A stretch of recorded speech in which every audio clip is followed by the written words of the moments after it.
The biggest challenge for most election managers is the transport and logistics. The updating of the electoral roll itself is a logistical challenge.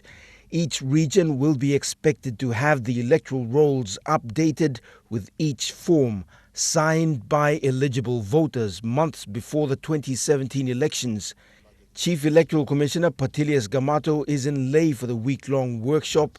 He says while there have been significant budget cuts, work is progressing. In some of my earlier press statements, I said we would need about 192 million kina. But because of the economic situation the country is facing, the Chief Secretary has asked me to revise the cost. Okay, so I revised the cost down to about 63 million kina. Okay, out of the 63 million kina, the government has released 10 million kina. For Morobe Province, the varied geography and the poor access to remote areas will mean the costs could be driven up if there are delays due to bad weather and other factors. Budget cuts have added to the complications, but the Electoral Commissioner, who's also the former administrator of Morobe, believes the job can be done in 3 months. So when the data comes back from the field, it won't be sent to Port Moresby.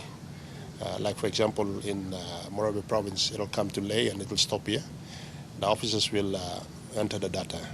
So we'll also appoint DPOs, data processing officers, and they will enter the data here at the provincial headquarters. The election has a separate budget and it'll be one of the biggest costs to be presented in the 2017 budget to be handed down in November.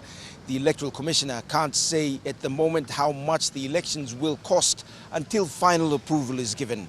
Scott Waide, National EMTV News, Leh.